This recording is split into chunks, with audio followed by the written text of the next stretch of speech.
It all began with a call at 6:30 in the morning from her sergeant. He said there's been a kidnapping. It involves a 6-year-old girl. There was a ransom note, a 2.5-page ransom note. And according to the ransom note, there was going to be a phone call from the author, and they were supposed to call between 8 and 10 a.m. So I was supposed to get to the house for purposes of monitoring the phone call.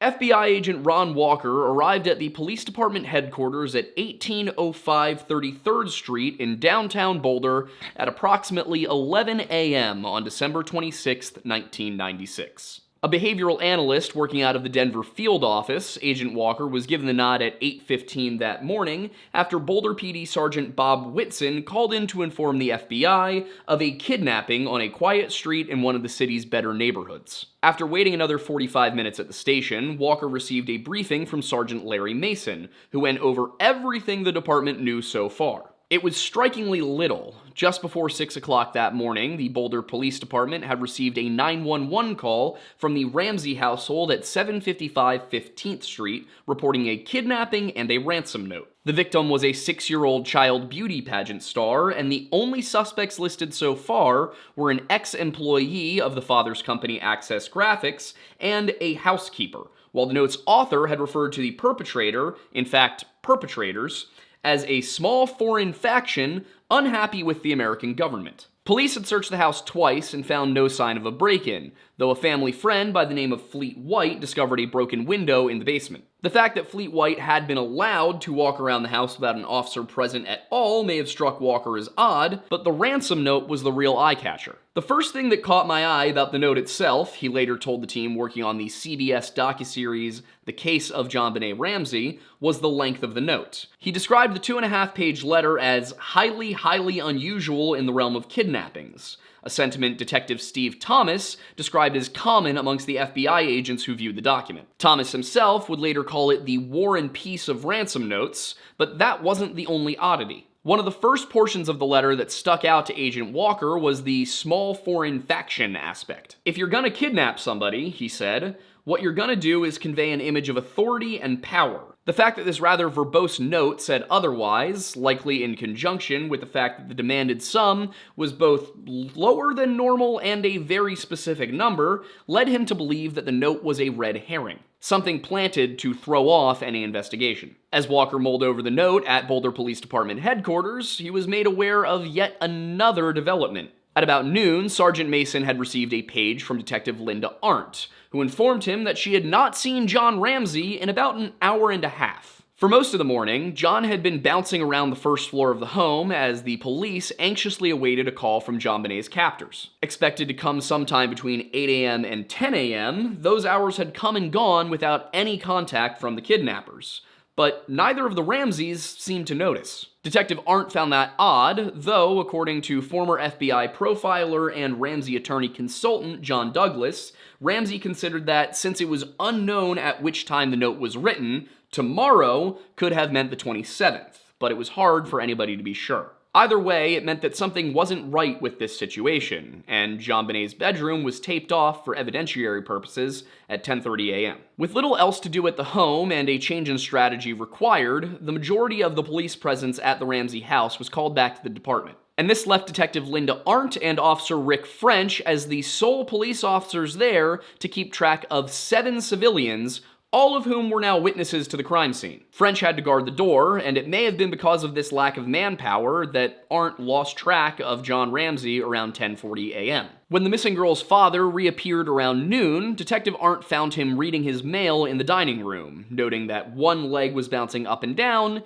and that his demeanor had changed. While he'd been cordial and calm all morning, he now seemed uncomfortable and anxious. And as 1 p.m. rolled around, Ron Walker suggested that Arndt take Ramsey around the house for another sweep, primarily for the sake of keeping him busy and within her line of sight. Arndt intended to start this sweep at the top of the house, the Ramsey's third-floor bedroom, But before she could take Ramsey upstairs, he grabbed Fleet White by the arm and took him downstairs to the basement. Moments later, John found his daughter in a room that they referred to as a wine cellar and made his way upstairs with her after removing the tape from her mouth and the cord from one of her wrists. Less than 20 minutes later, Sergeant Larry Mason arrived on scene with Agent Ron Walker in tow, and an entirely different kind of investigation now on their hands. Walker had been skeptical of the kidnapping story since the moment he first read the ransom note, and the revelation that this was now a homicide only deepened his suspicions about who had in fact hurt JonBene,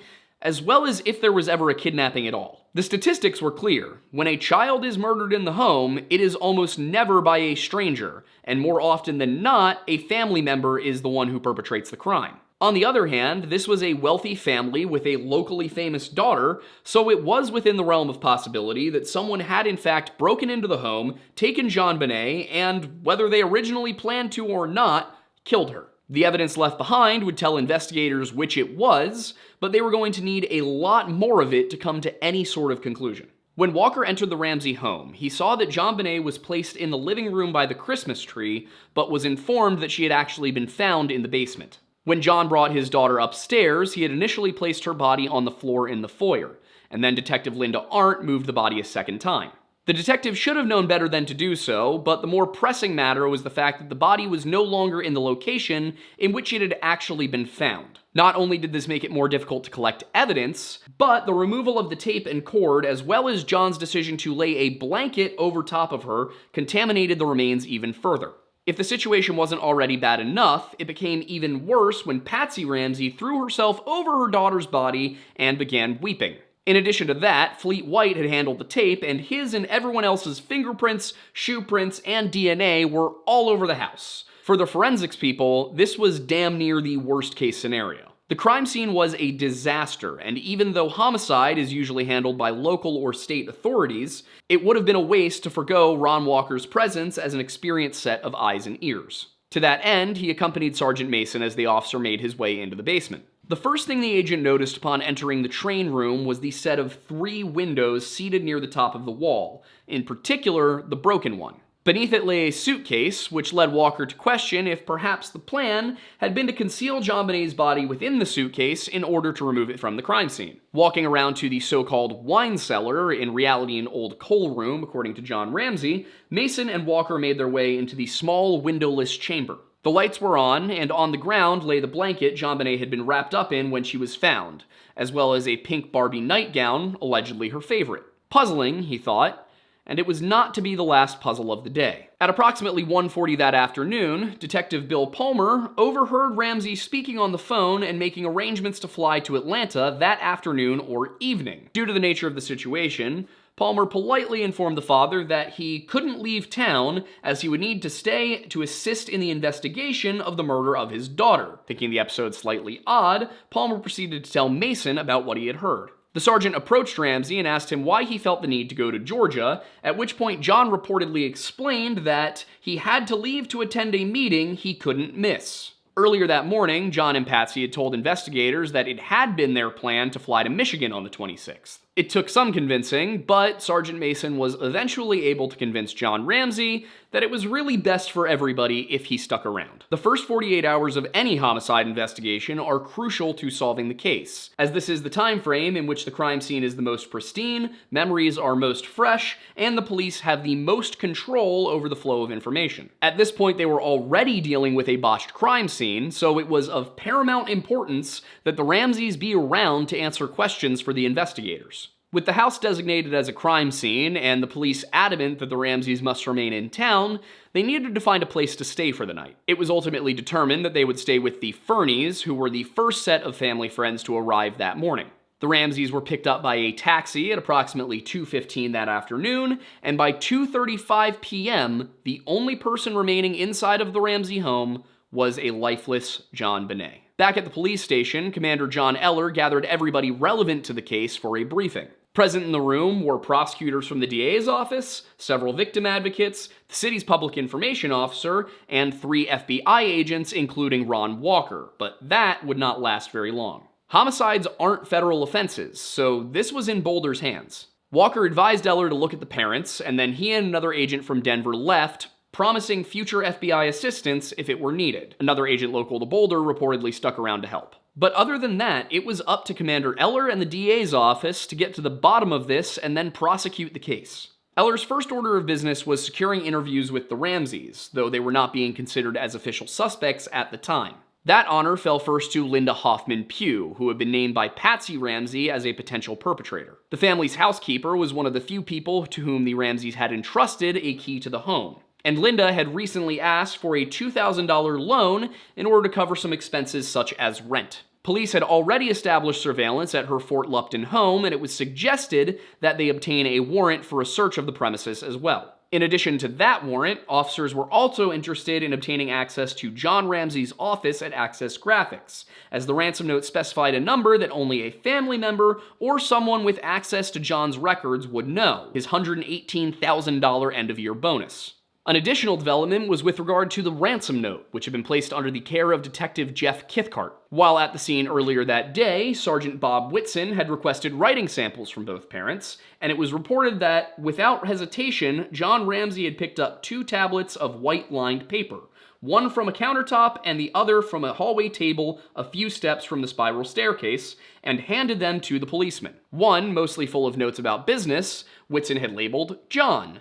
The other, on which the first 4 pages were covered with doodles, lists, and other writing in a feminine hand, he labeled Patsy. While reviewing them just prior to the briefing, Kithcart found what appeared to be something of a practice note written in Patsy's pad. It wasn't much, just a simple Mr. and Mrs. I written in the same hand as the actual note, but it suggested something very important. The ransom note appeared to have been written inside the home, not brought in from the outside. It was surmised that the I in Mr. and Mrs. I was the first downward stroke of writing the letter R. And then another relevant detail brought before those assembled was a minor change in Patsy's story regarding the discovery of the note. When Officer French arrived early that morning, JonBene's mother said that she checked in on her daughter, saw she wasn't in bed, and then found the note on her way down to the kitchen.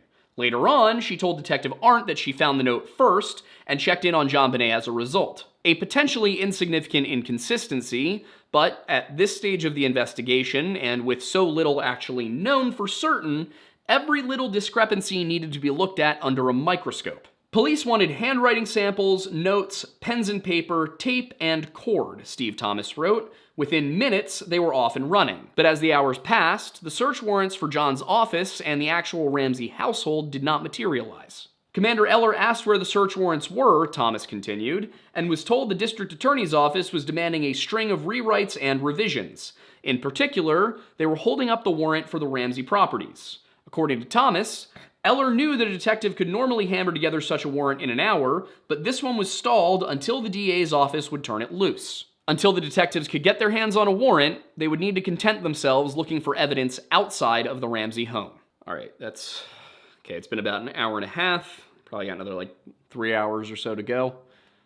As you can see, these filming sessions are a lot longer than the finished product you see here on YouTube, but thankfully, I have my Holtzkern right here to keep us on track. One of the things that you'll often hear me say in the sponsor segments on our channel is that we really make an effort to only advertise products we feel are genuinely high quality and from brands that we enjoy working with. So when Holtzkern approached us and asked us if we would be willing to do an integration with them, I cannot describe how excited I was. Obviously, here we have this kind of rustic aesthetic. We got wood everywhere, stone everywhere. We got this, well, it's a gas fireplace, but it looks like wood. But that's just kind of what we like, and it's what a lot of men like as well. And that's why this holiday season, if you've got a man in your life that you're looking to purchase for, Holtzkern might be a good option. Their watches, their jewelry, all of it is crafted from high quality materials. We've got real wood, real metal, real stone, and it comes in these beautiful boxes. And one of the other things that I really love about Holtzkern, aside from the fact that these watches and bracelets and necklaces are handmade in Austria and they're still extremely affordable, is the just sheer variety available. Jewelry is such a personalized aspect of our lives. It's something that we spend a good amount of money on if we're gonna buy a piece, so we want it to really reflect who we are.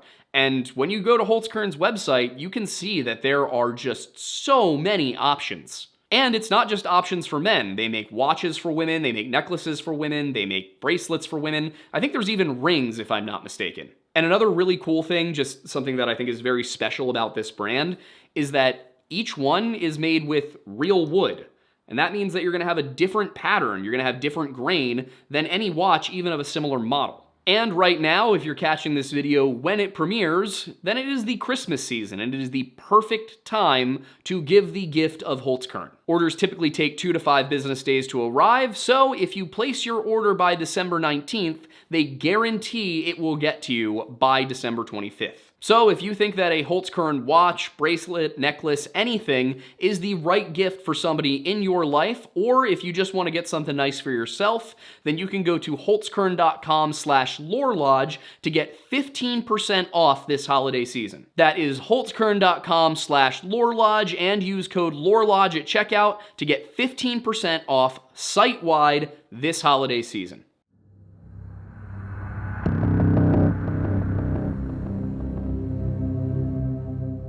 Not long after JonBene's body was found, detectives Fred Patterson and Greg Idler pulled up to the Fort Lupton home of Linda Hoffman Pugh and her husband Merv. Upon being informed that earlier that morning JonBene had been kidnapped, the housekeeper's first words were, oh my God," as she began to exhibit signs of distress. Patterson withheld the full truth of the matter and tried to calm her down as he explained that there was a note and that they were speaking to a number of people who knew and worked for the family. Without so much as an intimation that she had been accused, Hoffman Pugh exclaimed, oh my God, I would never do anything like that. Such a response could be considered a sign of a guilty mind, but as the conversation went on, it appeared that she knew nothing about the details of the case. She told the investigators that several months earlier she had talked to Patsy about JonBene and Burke walking to school alone, writes James Kohler, and JonBene playing outside on her skates. Given JonBene's budding celebrity status in town, the housekeeper was concerned that somebody might try to take JonBene while she was unsupervised. She told Patterson and Idler that she had talked to no one other than Patsy about those concerns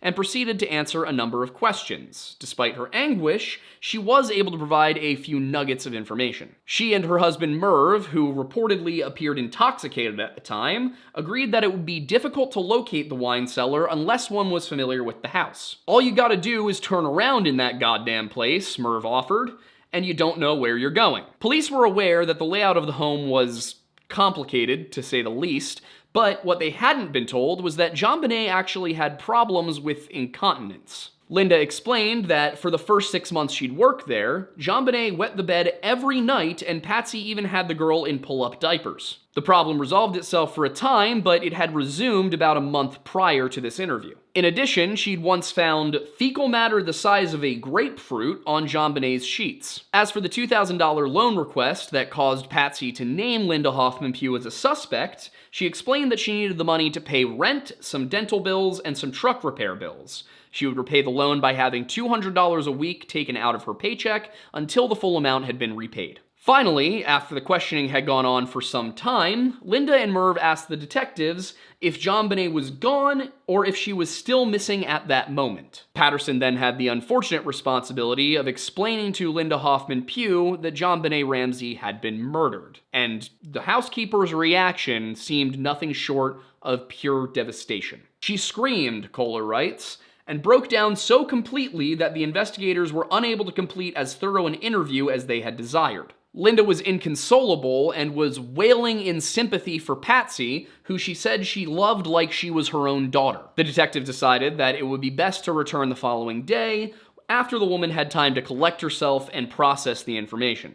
They took fingerprints, readily given over by the couple, and Linda actually wrote a quick note of condolence and asked that it be delivered to Patsy. Back in Boulder, detectives were still waiting on warrants to search the Ramsey home. But Commander Eller didn't need a warrant to post a protective detail around the Fernie property, where the Ramseys were spending the night. According to Detective Steve Thomas, police on the scene were asked to take notes regarding what they saw and heard while watching over the family. At this point in the investigation, they were not yet officially suspects, but the police had taken Agent Walker's words to heart.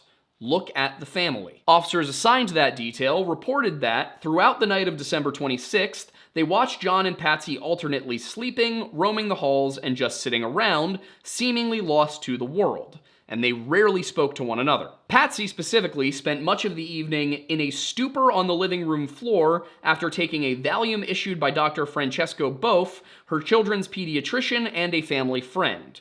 John also took a couple of Valium and walked through the house drinking scotch, occasionally stumbling. And at one point, an officer heard him gently crying, saying, "I'm sorry, I'm so very sorry." At about 9 p.m., Thomas continues, John lay beside Patsy for around 10 minutes, but then got up and left her again. Nothing was observed to have been said, and shortly after, John left the house entirely. Patsy reportedly woke up about an hour later and asked the Fernies where her husband and son were, then began sobbing, "Why did they do this? Why did they do this?" Another hour passed, and around 11 p.m., Patsy's two sisters, Pam and Polly, arrived at the residence. They first demanded to know from a police officer if suspects had been found and if the FBI was involved, and then settled in beside Patsy and read the Bible to her. According to Thomas, one said she had a vision in which JonBene was an angel, and a police officer later noted the Bible verses they read dealt with forgiveness. John returned to the house at about midnight, took more Valium,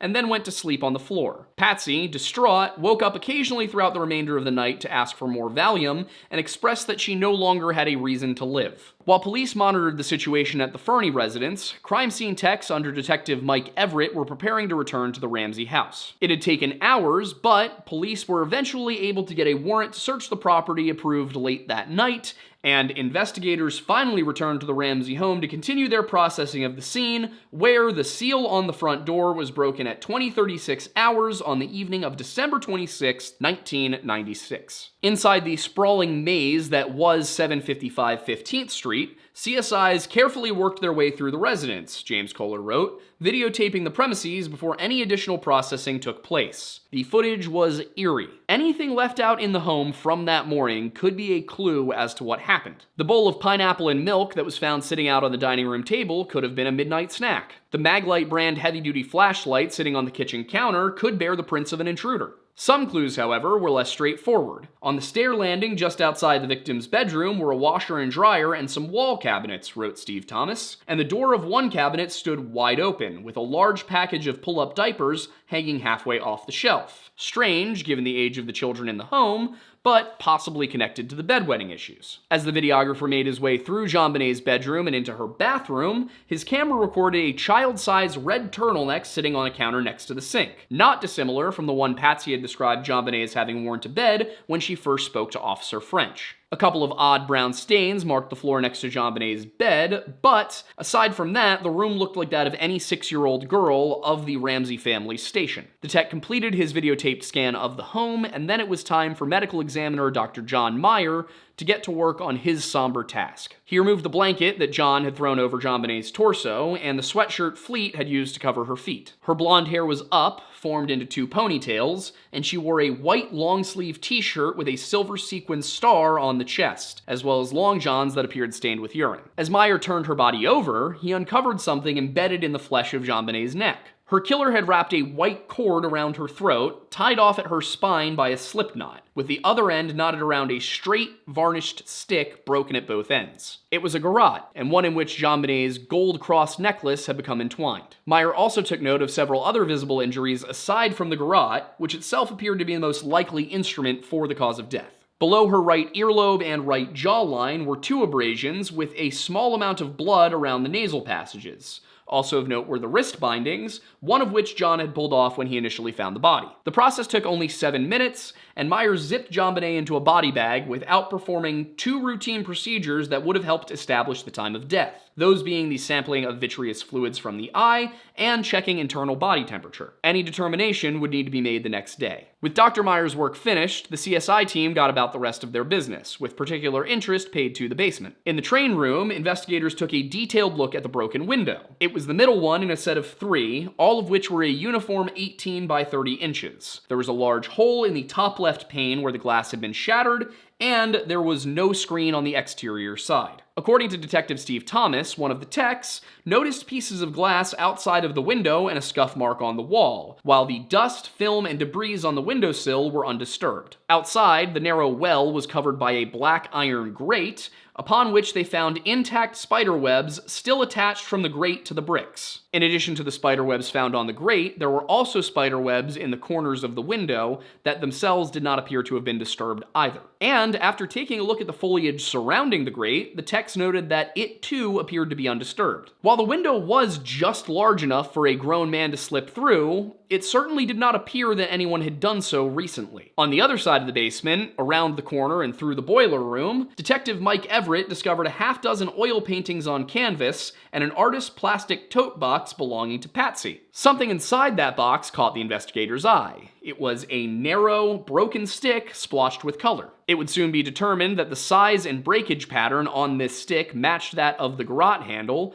meaning that the presumptive murder weapon was most likely manufactured in that very room. Wood splinters also matching that stick, which, based on the paint splotches and all that, was believed to be a paintbrush, were also found on the floor next to the box, confirming that theory. Everett took a look around. Nearby, somebody's high-tech brand boot had left an impression of the logo and a patch of mildew, but only the logo. The CSI team wrapped up the remainder of their work, and everyone left the house at 12:21 a.m. on December 27, 1996. They had spent just shy of 4 hours inside the home. As investigators were making their way out of the crime scene, the media was offering Boulder residents the first glimpse into what was known about the murder. One of the first articles to be released, published at 12:15 a.m. by the Boulder Daily Camera, was headlined "Missing Girl Found Dead." Journalists had little to go on, but were able to report that JonBene was believed to have been kidnapped early that morning, only for her body to be found in the afternoon. The cause of death was homicide, but the child had not been shot or stabbed, according to Sergeant Mason. Neighbors and friends had been contacted, and the consensus was clear. The Ramseys were the perfect family. They are such congenial people, the best neighbors, offered Joe Barnhill, who the Ramseys had trusted to watch Jacques, JonBene's beloved Bichon Frise. Dee Dee Nelson Schneider, a friend and co-worker of Patsy's, gushed about how she was a doting, loving, incredible mother. Far from being detached or neglectful, John and Patsy Ramsey spoiled their daughter and were extremely supportive and encouraging of her passion for pageantry. But while they were so serious about this beauty queen stuff, she told the camera, they never put any pressure on her. Investigators were keen to know how accurate those descriptions were, but first, they needed to know what had killed JonBene.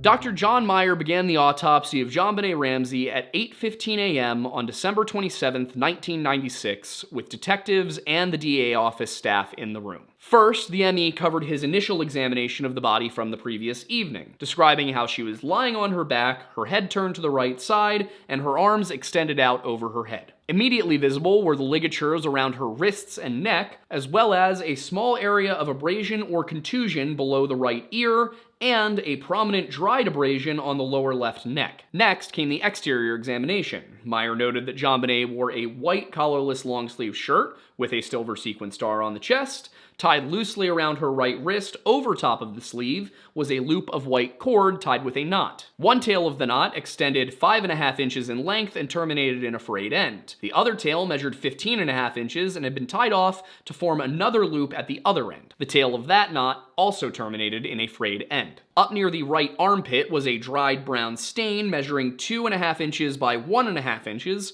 which Meyer noted was consistent with mucus from the nose or mouth. On her legs, JonBene wore white long johns with an elastic waistband bearing red and blue stripes. The long johns were stained yellow in the front, particularly in the crotch and thigh areas, and beneath them she wore a pair of Bloomie's brand underwear. On those underwear were printed red roses and the word Wednesday. Like the long johns, the underwear were stained yellow, but they also had several red areas of staining measuring up to 1/2 inch in maximum dimension. As for evidence of injury beyond the 3/8 inch by 1/4 inch abrasion below her right ear and the triangular rust-colored 3/4 inch by 1.5 inch abrasion on her neck, the most significant was that caused by the ligature. Dr. Meyer described it as a length of white cord similar to that tied around the right wrist. He cut the cord, marked where he had done so with a black marker, and measured it. Extending from the knot on the posterior side of the neck, he noted, are 2 tails of the knot, one measuring 4 inches in length and having a frayed end, and the other measuring 17 inches in length with the end tied in multiple loops around a length of round tan wooden stick, which measures 4.5 inches in length. The stick was irregularly broken at both ends, with several colors of paint and apparent glistening varnish on the surface. The word Korea was printed in gold lettering, while the tail end of another word extended from beneath the knot. JonBene's hair was wrapped up in both the knot at the back of her neck, as well as the knot wrapped around the stick. And this, like the wooden splinters found next to the tote box, and the stick that looked similar to this one that was found in the tote box, suggested that this weapon was manufactured in the home during the crime and not brought in from the outside. The ligature mark this instrument had created was a deep furrow which encircled her entire neck. It was horizontal in orientation with little upward deviation, suggesting it had been applied while JonBene was lying down on her stomach and then pulled directly upward. In addition to that, the skin in and around the furrow showed signs of petechial hemorrhaging, meaning that the girl was alive when the ligature was applied and then used. In addition to the ligature mark and the aforementioned abrasions and hemorrhages, Dr. Meyer discovered another set of markings on the left side of JonBene's lower back. They were dry, rust-colored, and of very small size. The more superior of the two, the examiner noted, measures 1/8 by 1/16 of an inch, while the smaller measures 3/16 by 1/8 of an inch, with no identifiable contusion. There were also 2 small scratch-like abrasions on the rear of the girl's lower left leg, almost in the midline and approximately 4 inches above the level of the heel. These two measured 1/16 by less than 1/16 of an inch, and 1/8 by less than 1/16 of an inch respectively. There was, however, a more perplexing injury, which to that point had gone unnoticed by everybody. Upon his inspection of the genital area, Dr. Meyer took note of a small amount of dried blood found on the anterior aspect of the perineum along the edges of the closure of the labia minora. Similar markings were present on the skin of the fourchette and the vestibule. He continued, recording reddish hyperemia inside the vestibule and along the distal vaginal wall. Put into layman's terms, there was evidence of increased blood flow to the opening of the vaginal orifice, extending 1 centimeter into the canal. Additional abrasions could be seen on the hymenal orifice, with a very faint area of violet discoloration on the right labia majora, but without hemorrhage. Precisely what had caused any of the trauma to this region of the body was unclear, but something had certainly caused the bleeding, and it had happened very near to the end of JonBene's life. Determining when that was an issue entirely of its own. At the time of autopsy, JonBene was in mild rigor mortis of the elbows and shoulders, with more advanced 2 to 3 plus rigor mortis in the joints of the lower extremities. How the scale used works is not really defined within the report. Along with the rigor mortis, there was livor mortis, which is the pooling of blood and bodily fluids after death, present on her back. This was described as non-blanching, and blanching in this case refers to whether or not pale spots can be caused by pressure applied to an area affected by livor mortis. These findings placed her death sometime at least 18 to 24 hours before autopsy, but that was already known. From the external injuries and evidence, and without vitreous fluid or body temperature samples taken prior to refrigeration in the morgue, it was difficult to determine a time of death beyond sometime between 10 p.m. and 6 a.m., which told investigators effectively nothing of use. It was the internal exam that would give them the first steps towards establishing an exact time of death. As Meyer examined the organs, he found petechial hemorrhaging in the heart and lungs, consistent with ligature strangulation, but the real items of interest were the fragmented pieces of yellow to light green, tan apparent vegetable or fruit material, which would be identified as fresh cut, that meaning not canned, pineapple. This material was found in the duodenum, which is where the stomach connects to the small intestine. And its placement in the digestive system suggested that the time of death was approximately 2 to 5 hours after ingestion. This meant that they should be able to ascertain a rough time of death as long as they could determine when she had actually ingested the pineapple. It was a major breakthrough, but it was also far from being the only interesting thing uncovered during the internal examination. After observing and recording the details of the majority of the internal organs, Dr. Meyer got to work on the head. Peeling back the scalp revealed a yet unnoticed injury. JonBene had suffered a massive, devastating blow to the head. Extending from the top right side of her skull all the way down to the forehead was an 8.5-inch long fracture. At the top of the wound was a 1/2 inch by 3/4 inch irregularly rectangular hole where a fragment of the skull had been forced into the cranial cavity. The massive hemorrhaging that resulted from this injury showed that JonBene had not died immediately after the blow was delivered, and Dr. Meyer concluded that this blow was most likely delivered before the strangulation occurred. While both injuries would have been fatal in their own right, it was the strangulation that killed her. While they did not yet have an exact time of death, they did have a manner and now a cause: asphyxiation by strangulation associated with craniocerebral trauma. It would be up to Eller's team of detectives to determine who did it.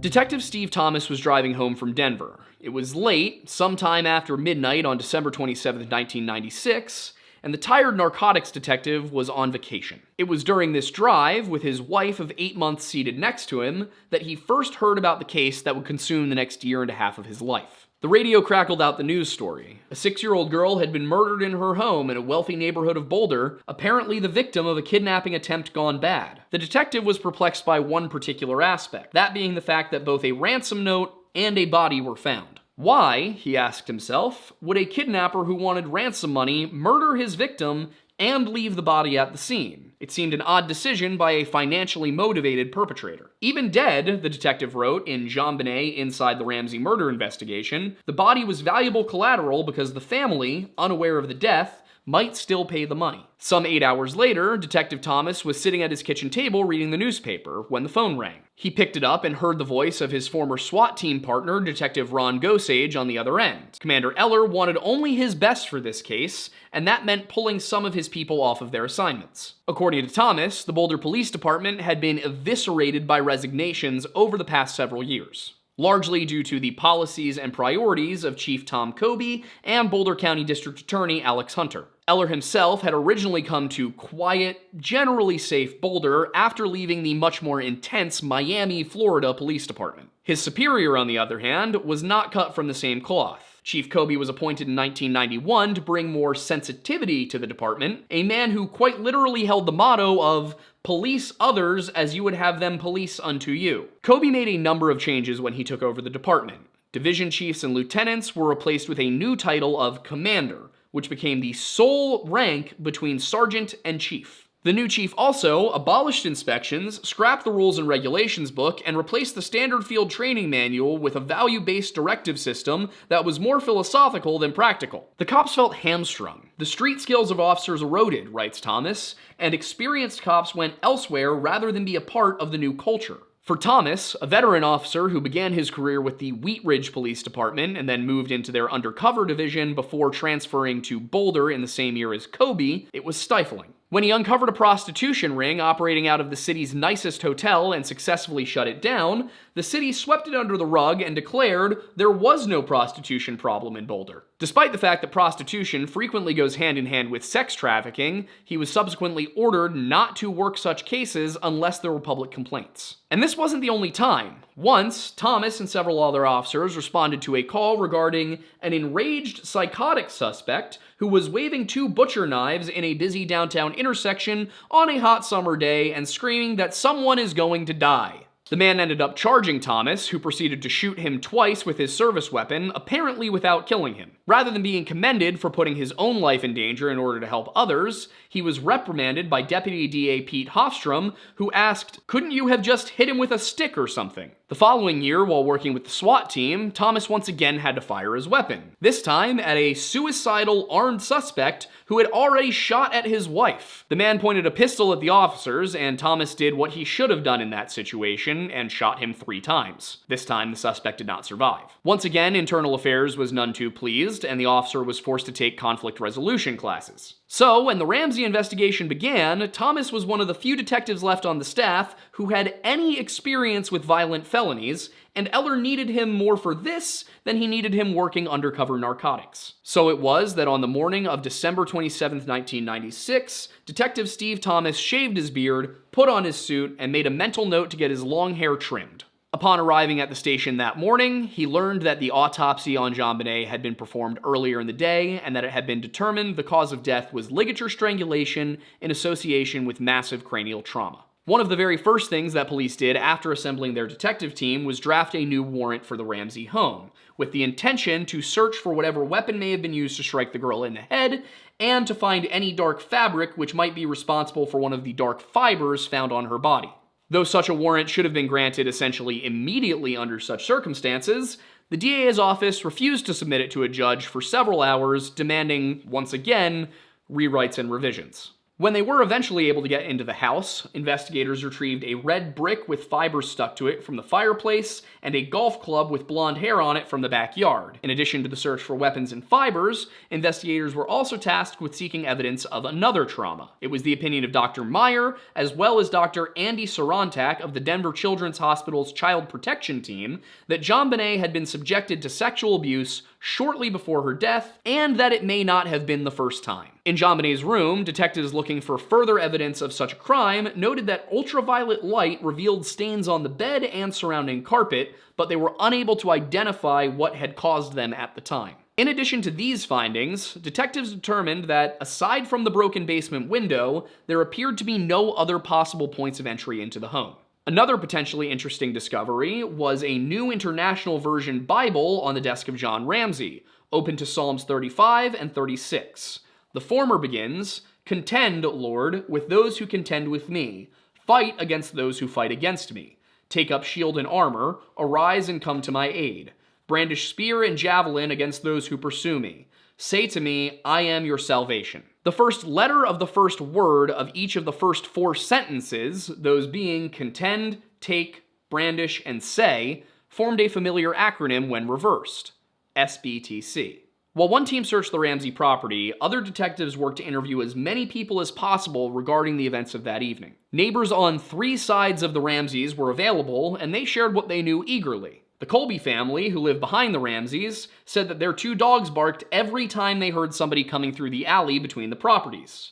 And yet the dogs had not barked the night that JonBene was killed. The Brumfitt household, directly south of the Ramsey home, found it notable that the light in the sunroom, typically left on at night, had been turned off on that fateful evening. Scott Gibbons, the neighbor to the north, told detectives that he had been in his south-facing kitchen around midnight when he observed that the upper lights in the Ramsey kitchen were on, but dimmed low. He had not seen anybody inside at the time, and considered that unusual since it was the first time he had noticed that light being on in the Ramsey home. All of this was interesting and potentially valuable information, but it wasn't definitive in any given direction. The more insightful interviews were those with people who knew the Ramseys particularly well. The housekeeper, Linda Hoffman Pugh, former nanny, Susan Savage, Ramsey family pilot, Mike Archuleta, and Fleet White, who had been with John when he uncovered the body in the so-called wine cellar. Linda and Merv Hoffman Pugh managed to focus suspicion on themselves by being as cooperative in their second interview as they had been in their first, giving police absolutely everything they asked for. Did they have black duct tape? Yep, 3 rolls and only 1 unused. Did they have notepad paper? Yes, and not only did it look like it could be a match for the pads found inside the Ramseys' home, but that was in fact where it had come from. Did they have a key to the home? They had 2. Did they have any felt-tip pens like the one used to write the ransom note? They had 3.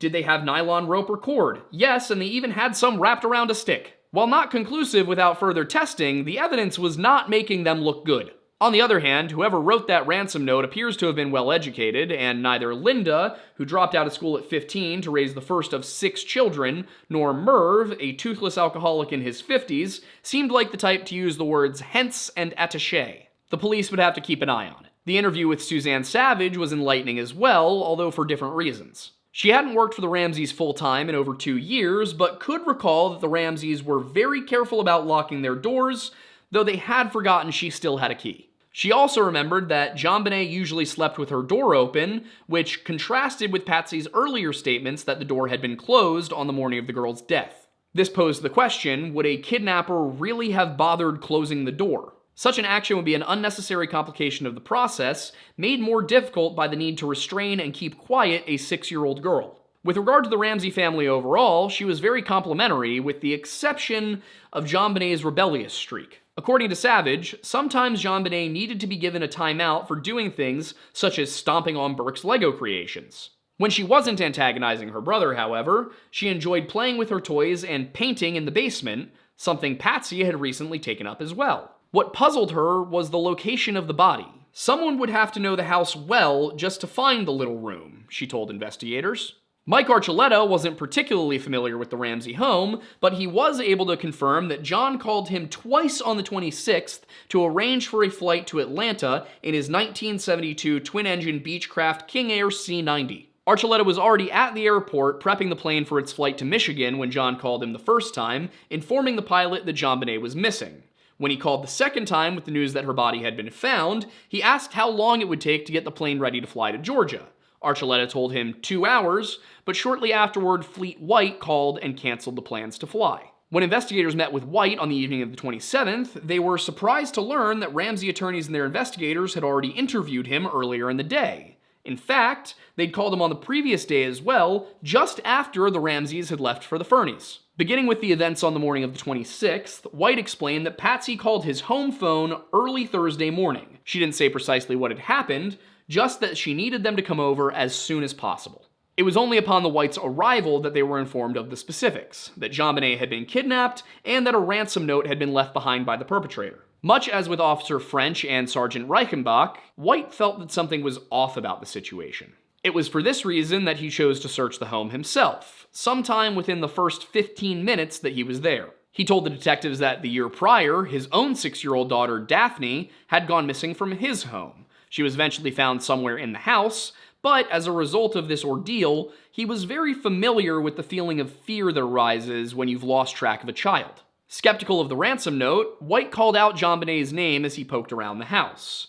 While downstairs in the train room, he found himself looking at a broken window pane in a series of 3 windows that opened to a subterranean window well. He observed that the window was closed but not latched, with a hard-sided Samsonite suitcase sitting beneath it, flush to the wall. Despite the broken window, however, there was no glass on the floor or on the sill, not even under the suitcase, which he moved in order to check for debris. All the glass he found was a single small kernel, which he placed on the windowsill before leaving the room. Next, he proceeded to the wine cellar, unlocked the door, and opened it to peer inside. The tiny, windowless room was pitch black, and Fleet couldn't find a light switch. Seeing nothing, he closed the door and moved the wood block locking mechanism at the top back into place before proceeding back upstairs. He clarified to police that he had told nobody about his sweep and kept his findings to himself until he returned to the basement with John later that day. As more and more people showed up over the course of the next hour, including crime scene techs, victim advocates, and even the family's reverend, he became concerned about Burke. There was quite a bit of activity going on in the house, and the 9-year-old boy was still upstairs in his bedroom. It was White's own idea to get Burke out of the house, partially so that he wouldn't have to see his mother in such a distraught condition. It was agreed that Burke would go over to the Whites, and the Fernies also decided that they would send their children over there as well, so that all the kids could be together. White indicated that Burke was retrieved from his bedroom by his father, writes Kohler, and according to the latter, was told that his sister was missing. Burke dressed himself, grabbed his Nintendo, and was ushered out the door at 8 a.m. When Fleet White accompanied John Ramsey into the basement around 1:00 p.m. that day, he recalled that the latter said he had broken the window the prior summer after locking himself out of the house. He and Patsy had supposedly cleaned up the glass, but neglected to have the window fixed. White didn't say anything to his friend about where the suitcase had been placed when he went into the room earlier that morning, but he did aid John in looking for glass shards until Ramsey left the room. At that point, Fleet attempted to move a fireplace grate from in front of a closet door in case the child somehow ended up in there, only to hear John begin screaming from the wine cellar. White ran towards that room, and according to James Kohler, he indicated that he was right behind Ramsey and saw him kneeling down next to JonBene's body. He turned the corner into that hallway just as John flipped on the light switch, revealing JonBene wrapped in a blanket on the floor.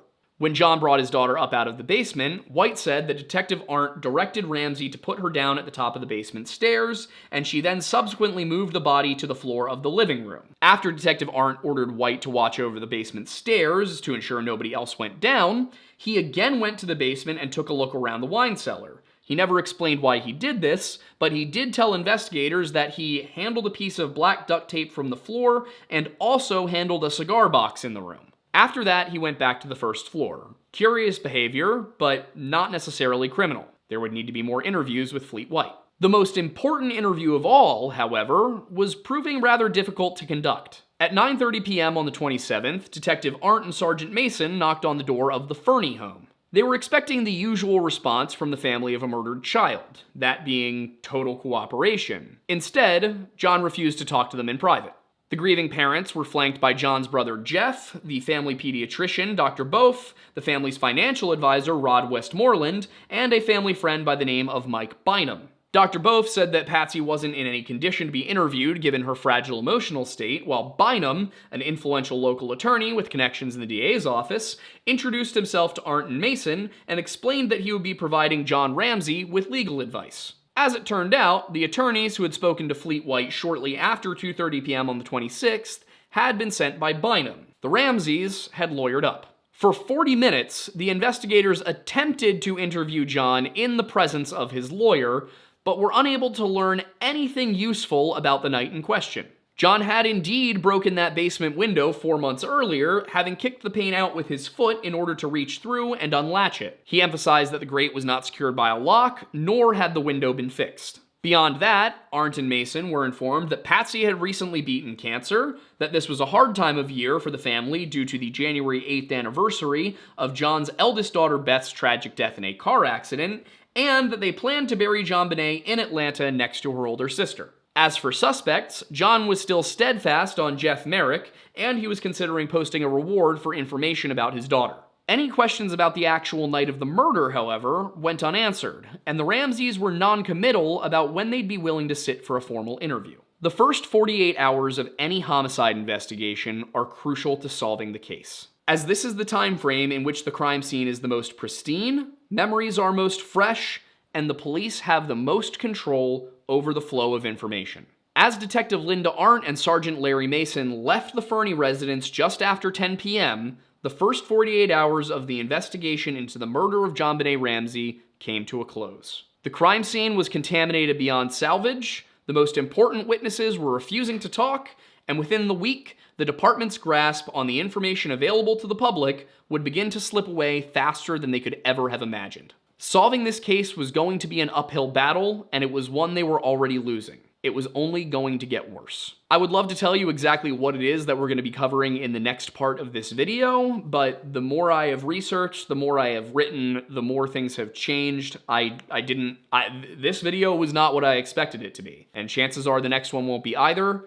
I'm currently expecting there to be 2 more parts of this series. There might end up being more. But what I do know is that this is by far one of the most convoluted cases I've ever looked at. In terms of recent things, it reminds me of Sebastian Rogers, and I do think that I'm going to end up doing a similar level of analysis of the interviews, the way that everything tied together, who contradicted who where, and try and present that, an analysis of that, in tandem with all of the evidence that's already been accumulated and presented over and over again by the people who are interested in this case. One thing I have seen over and over again as I have dove into this topic is that most of the people who are on one side or another, and definitely the people on one particular side, frequently do not have the complete information.